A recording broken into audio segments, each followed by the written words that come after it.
The queen in the shadows. The sun rose over the Nile, casting a golden light on the towering palace walls, where Pharaoh stood on his marble balcony surrounded by servants, his face proud yet restless, his kingdom vast, yet his soul hollow below him.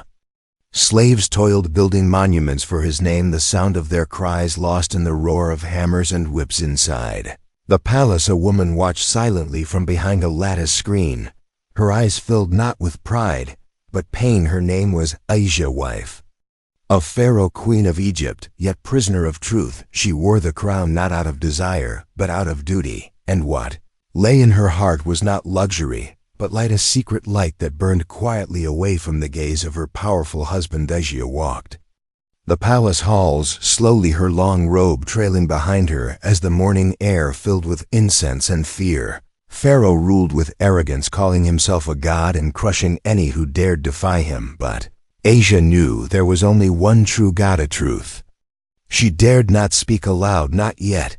Years earlier, a miracle had shaken her soul to its core. It began with a basket floating down the river, carried by the currents as if guided by the hand of destiny. Inside the basket was a baby wrapped in cloth.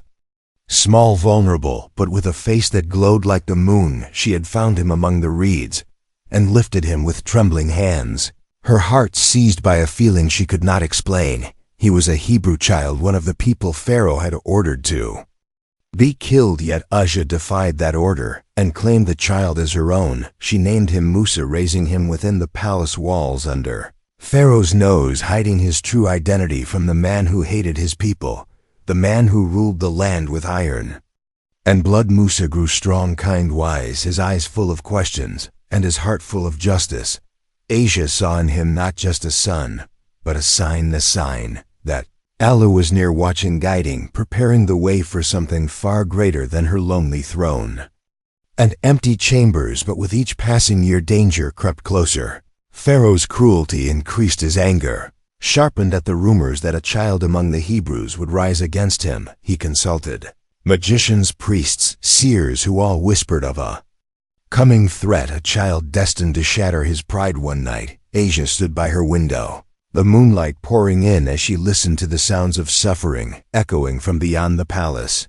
She closed her eyes and whispered a prayer under her breath, the name of Allah slipping from her lips as softly as the breeze that kissed her face. That night she dreamt of a fire that lit the sky, yet did not burn, of a voice that called her to truth and strength and sacrifice. When she awoke, her decision was made, though she would still smile at Pharaoh's banquets and stand at his side during public ceremonies. Her heart no longer belonged to this world, it belonged to the creator of the heavens and the earth. Asiya began to seek the truth in silence, asking questions in the shadows, meeting secretly with believers among the servants, listening to old women speak of the God of Musa and the stories of the prophets that Pharaoh mocked. She knew she was risking everything, but her soul had already chosen its path. Then came the day everything changed. Musa, now a man, had fled Egypt after defending a Hebrew slave and accidentally killing an Egyptian taskmaster. Pharaoh was enraged. Asiya watched silently, her face blank,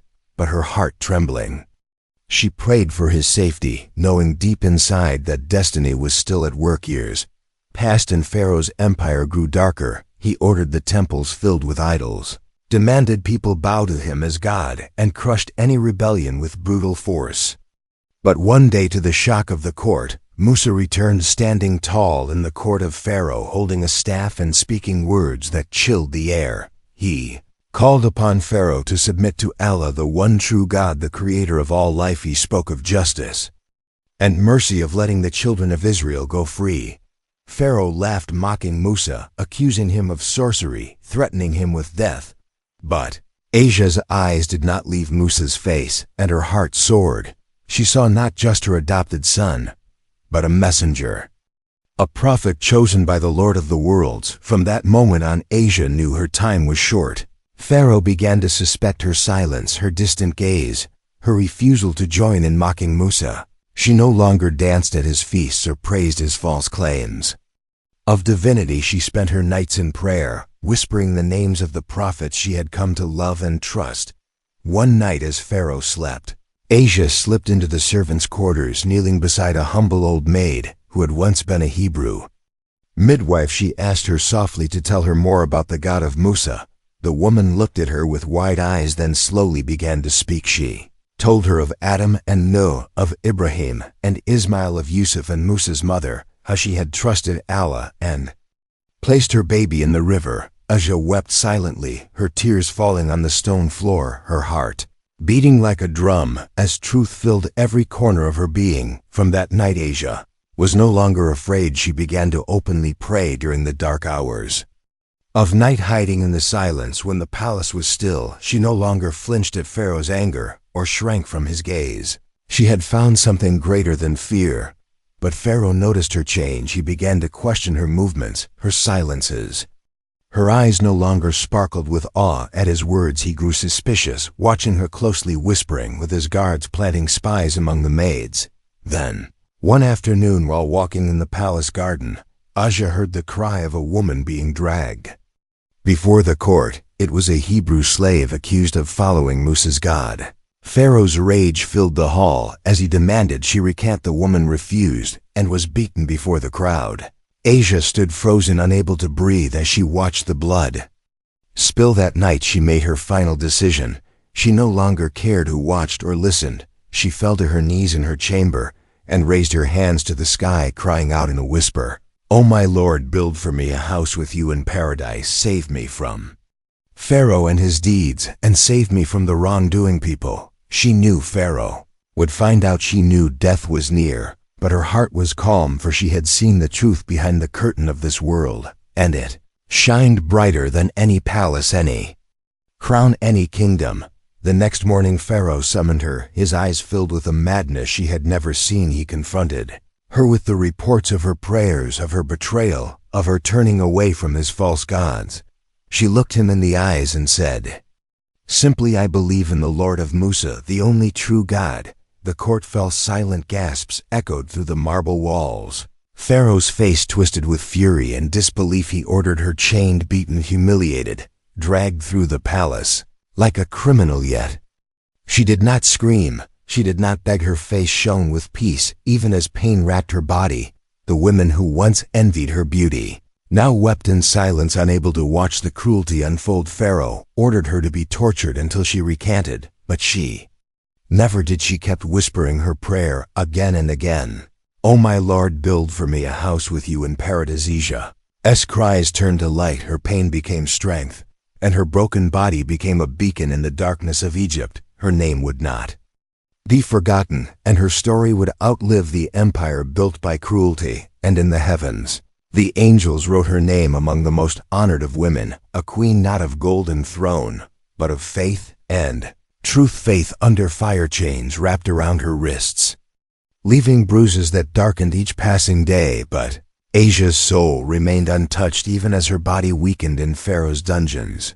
The stone walls echoed with cries of others who had defied him, but her cell was silent, filled only with whispered prayers that rose like incense toward the heavens. Guards came and went, some with pity, others with cruelty. Yet none could understand the light in her eyes. She did not curse her fate, nor beg for mercy. She sat with dignity, her back straight, her gaze calm, her mind fixed on something far beyond the prison walls. Pharaoh, furious over her defiance, sought to make her suffering a warning to others. He summoned his generals, priests, and court women, demanding that they watch as he ordered his once beloved queen humiliated in public. Yet as she was dragged into the square, her garments torn, her skin wounded, Asiya stood taller than any royal figure ever had, her silence louder than Pharaoh's loudest screams. In the crowd, servants whispered that she had gone mad, others that she had been bewitched by Musa. Some wept, unable to understand how the queen who once dined with gold cutlery now stood barefoot and bleeding. But Asiya smiled, for she had left behind all fear, all need for approval, all illusions of power. Pharaoh demanded she bow before him. He raised his hand, commanding the guards to strike her. If she refused, she looked up into the hot Egyptian sky and said with firm, unwavering voice, "My Lord is the Lord of Musa and Harun, one who created the heavens and the earth, the one Who gives life and takes it, not you, not any man. Gasps filled the air, but Pharaoh gave no time for reaction. He turned away in rage and ordered her to be taken back and starved, beaten, left in the dust of the palace courtyard, where the sun scorched her skin and the stones tore at her flesh. Still she whispered her dua. "O my Lord, build for me a house with you in paradise." In her suffering, she became radiant. Those who passed by saw something different in her face, something unearthly. Even the youngest of maids dared not mock her anymore. Instead, they offered stolen pieces of bread hidden under their shawls, a few drops of water when no one watched. One night under the crescent moon, old Hebrew woman crept into the courtyard wrapped in darkness and tears. She sat beside Asiya, pressing her wrinkled hands into the queen's broken ones, and told her the stories of Maryam, daughter of Imran, and of the women who believed before her. The woman wept and said, "You are one of them, now one of the pure ones, one who has chosen the eternal palace over this golden prison." Asiya smiled weakly and replied, "My soul was once wrapped in silk, now it is wrapped in truth. And I would not trade places with Pharaoh himself." Word began to spread across the palace of her endurance. The whispers turned to stories, and the stories to inspiration. Even among the guards, hearts were shaken. They had seen hundreds punished, tortured, crushed, but none who glowed like her, none whose peace could not be broken. Pharaoh, now obsessed, ordered a final act of terror. He demanded a massive stake be erected in the middle of the palace courtyard, a cruel display of dominance, and warned all that anyone who uttered the name of Musa's Lord would meet the same fate. They brought her out one last time, bloodied yet serene, her eyes fixed not on the angry crowd, but on the unseen world beyond it. As they tied her hands and feet as flames were lit and smoke curled into the sky, she did not flinch. Instead, she smiled and whispered again, "O my Lord, build for me a house with you in paradise. Save me from Pharaoh and his deeds, and save me from the wrongdoing people." The fire roared, but before it touched her skin, miracle happened. The sky changed, the clouds parted, and a fragrance filled the air. A light not of this world descended upon her body, and the people who watched swore they saw something no one could explain. Her face no longer showed pain but awe, as if she saw her house in paradise being built brick by the hands of angels.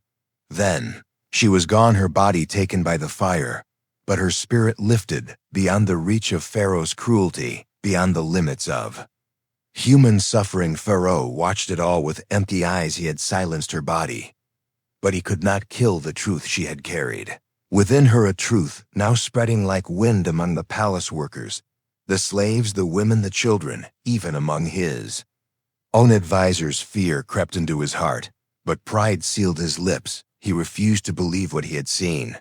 But that very day, something else happened. Musa returned again, standing before Pharaoh, stronger than ever, this time with signs from Allah that would shatter Pharaoh's arrogance once and for all. Asiya's death did not end the story, it began a new one. A story of resistance, of hidden faith, of women who would no longer be silent. She became a symbol for every oppressed soul, every believer hiding in shadows, every woman crushed under a tyrant's rule. Her name began to pass from mouth to mouth, whispered in fear, then in reverence. The Hebrew women told their daughters, the maids told each other in dark corridors, the midwives held her story close like a talisman against despair. Asiya had once walked in golden slippers, but chose the path of thorns for the sake of truth, and in doing so she became one of the greatest women to ever live. Her name would one day be mentioned by the final prophet Muhammad, peace be upon him, who would say that among the 4 greatest women in history was Asiya, wife of Pharaoh. She had lost everything this world could offer, but gained the one thing it could never give: eternal nearness to the Lord of mercy. And Pharaoh, despite all his wealth and power, could not stop that. He sat in his throne room alone, tormented by nightmares of fire, and a woman bathed in light. He saw her in dreams, walking through gardens, smiling with her lord, while he remained trapped in the kingdom. He thought he ruled, haunted by the memory of the queen who defied him with nothing but faith. The rise of the believers. After Asiya's soul was lifted and her body consumed by the fire, a strange stillness swept Across the palace of Pharaoh, the same hallways that once echoed with songs of pride and laughter now seemed darker, more fragile. As if the air itself remembered the queen's last prayer, the servants moved with quieter steps. The guards looked over their shoulders. Even the laughter of the royal court sounded thinner, more forced. Pharaoh sat in his private chamber, facing his reflection in a bronze mirror. But he did not see a king, he saw a ghost. He saw the eyes of Asiya staring back, not in fear but in warning. Every time he closed his eyes, he saw her tied to the stake, her face radiant, her lips whispering words that made no sense to him, yet burned into his mind with a fire no water could put out. He had built statues of himself across Egypt, declared himself the lord of all the lands. But deep inside he now feared a power greater than his own. He would not admit it, not even to himself, but Asia's death had cracked something in him, and that crack began to widen. Meanwhile, in the homes of the Hebrews, news of Asia's sacrifice spread faster than any plague. Her name became a secret blessing, whispered by mothers to their children, by grandmothers to their granddaughters. They spoke of the queen who gave up gold for faith, who chose death with dignity over life with corruption. The women of Egypt, especially those who had once served in the palace, were changed forever. One maid who had once brushed Asia's hair now refused to bow before Pharaoh. Another who had washed her garments began fasting in secret and praying at night. These women, who once feared their shadows, now carried a strength that felt inherited from the queen herself. In one hidden chamber in the poorer quarter of the city, a gathering took place. Under the flickering light of an oil lamp sat a group of women dressed in humble robes, their hands clasped in prayer, their hearts united in remembrance of Asiya. Among them was a young midwife named Yara, who had once seen Asiya smile. Through her pain, Yara stood and addressed them all, saying, "The queen is gone, but her fire burns in us. Now we will not live in fear. We will wait for the one who will lead us to freedom." That one was Musa, and he had returned again now with signs so powerful they shook the very ground he stood on. He faced Pharaoh, not as a prince, but as a prophet, bringing with him miracles that defied nature, his staff turning into a serpent, his hand glowing with divine light. Yet Pharaoh remained arrogant, clinging to his throne even as the truth spread across Egypt. But behind the palace walls, a rebellion of hearts had begun, not a violent uprising, but a silent revolution. The kind that begins with one brave choice, one whispered prayer, one act of defiance from a woman who refused to bow. The old Hebrew woman who had once comforted Asiya now walked from house to house telling her story and teaching the names of the prophets to children. She would point to the sky and say, "Remember Asiya," for she saw the truth while living in the heart of falsehood. Even among Pharaoh's own household, seeds of doubt began to grow. His niece Layla, who had idolized Asiya since childhood, began questioning the idols in the temple. She walked alone in the palace gardens, repeating the dua she had heard from the queen's lips, not knowing it would soon change her life forever. Layla had seen Asiya suffer. She had seen her face as the flames rose, and had felt something break in her chest since then. Her dreams had been strange, filled with rivers of light, voices calling her toward something she could not explain. One night, she crept into the old storage chambers where Asiya used to pray, and there she fell to her knees for the first time. She called upon the Lord of Musa, asking for truth, asking for strength, asking to be saved, and something answered her, not with a voice, but with peace, a deep stillness that filled her heart and gave her courage. She began to visit the Hebrew quarters, disguised as a maid, learning from their elders, listening to stories that had been passed down through generations. Layla's transformation was not without risk. Pharaoh noticed her absence from court, her sudden silence during temple rituals. He questioned her, and she answered carefully, but her eyes betrayed the fire inside him. He sensed the same light that had once shone in Asia's face, and it frightened him. To distract himself, Pharaoh called upon his magicians to compete with Musa.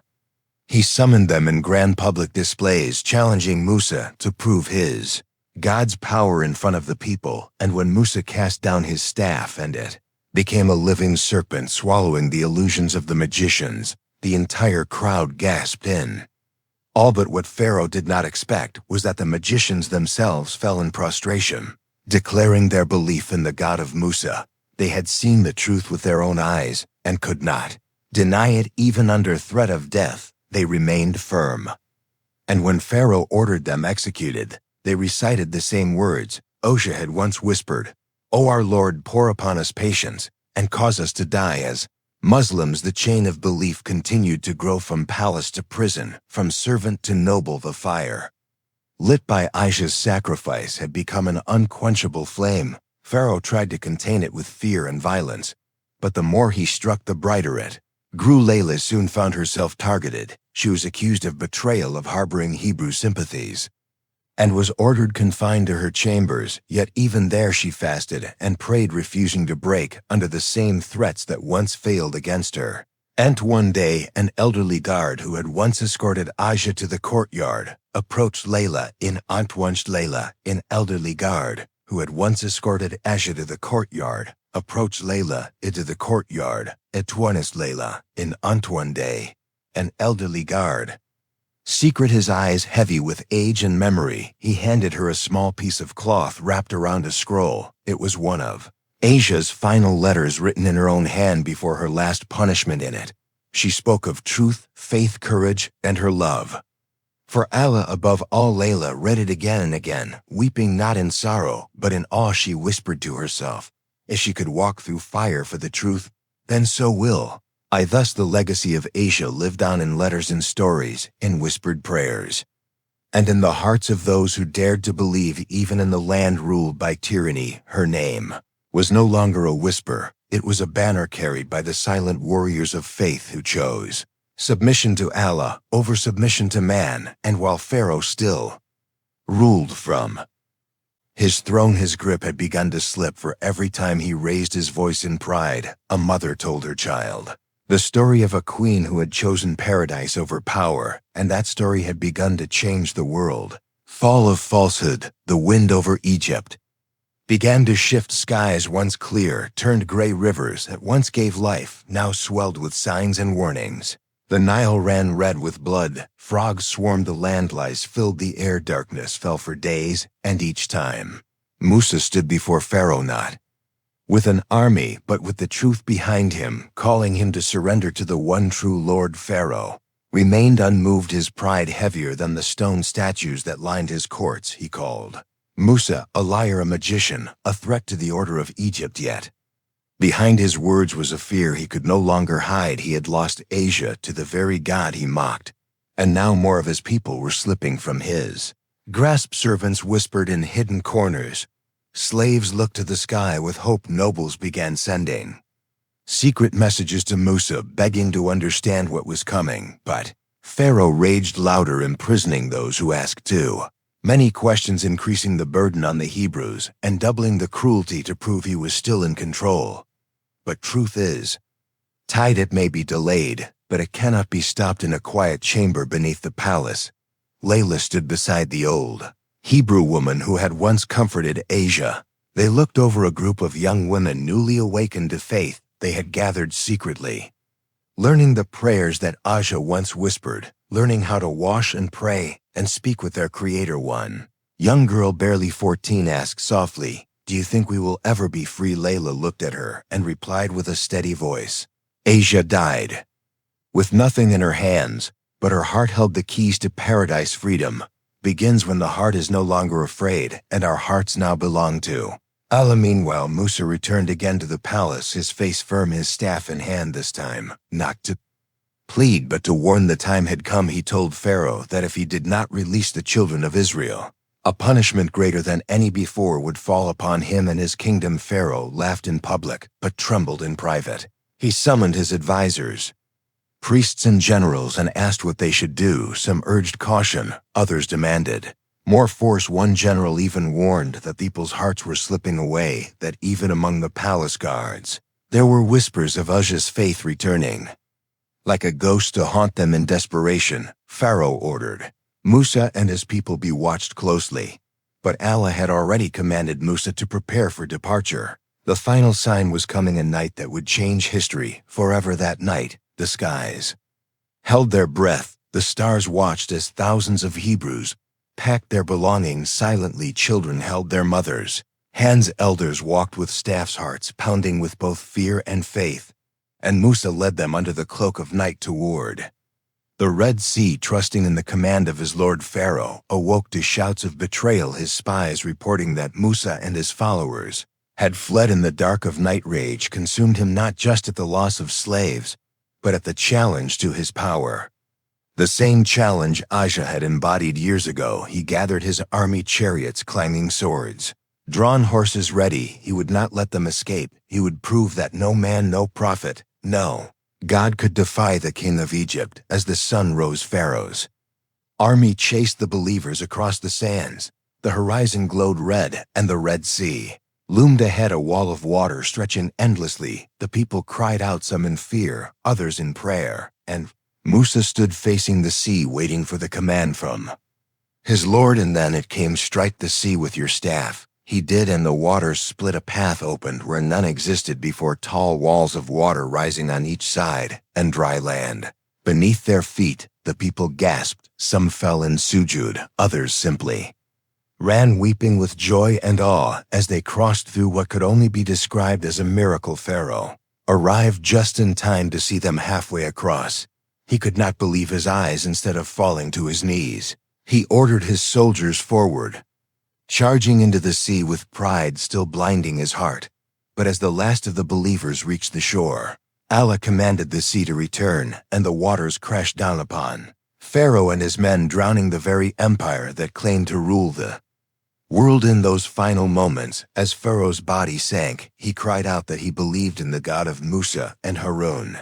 But it was too late. The door of mercy had closed at the very moment. Truth had become undeniable. The waves washed away his crown, his throne, his pride, yet his body would be preserved as a sign for those who would come after, a body with no breath, but a message for generations to witness. On the other side of the sea, the children of Israel stood watching the sun rise over freedom. For the first time in their lives, they breathed not just air, but dignity and peace. Their chains broken, their prayers answered. Layla stood among them, wrapped in a simple garment, her royal upbringing long behind her, her heart lifted in gratitude and tears. She remembered Asiya, not with sorrow, but with pride, for it was Asiya who had shown her how to believe when surrounded by disbelief. The old Hebrew woman approached her and whispered the queen's final letter was not her end, it was your beginning. Layla nodded and looked to the sky, whispering, "Oh my lord, you honored her, you freed us, and you kept your promise." In the months that followed, stories of Asiya spread across lands. People spoke of the queen who chose truth over a throne, the noble woman who found strength not in gold, but in surrender. Her name was written into the hearts of women and men who once thought they were powerless. Even in distant lands where the message had not yet reached, her name traveled as a legend of light born in darkness, a flower that grew in the fire and bloomed in the face of tyranny. And centuries later, when the final messenger, Muhammad, peace be upon him, was sent by Allah, he spoke her name to his companions, saying, among the four greatest women of all time is Asiya, wife of Pharaoh, not for her status but for her faith, not for her wealth but for her courage, not for her crown but for the way she chose Allah, even when it cost her everything. Her story remains a proof that the greatest victory is not found in palaces or armies, but in the heart that dares to believe even when surrounded by disbelief. Her prayer, "O my Lord, build for me a house with you in paradise," still echoes through the hearts of those who seek truth, and her name, Asiya, remains a crown on the heads of the faithful, a reminder that even in the court of the most powerful tyrant, a single believing woman can shake the throne of falsehood with nothing but her unshakable faith. The end.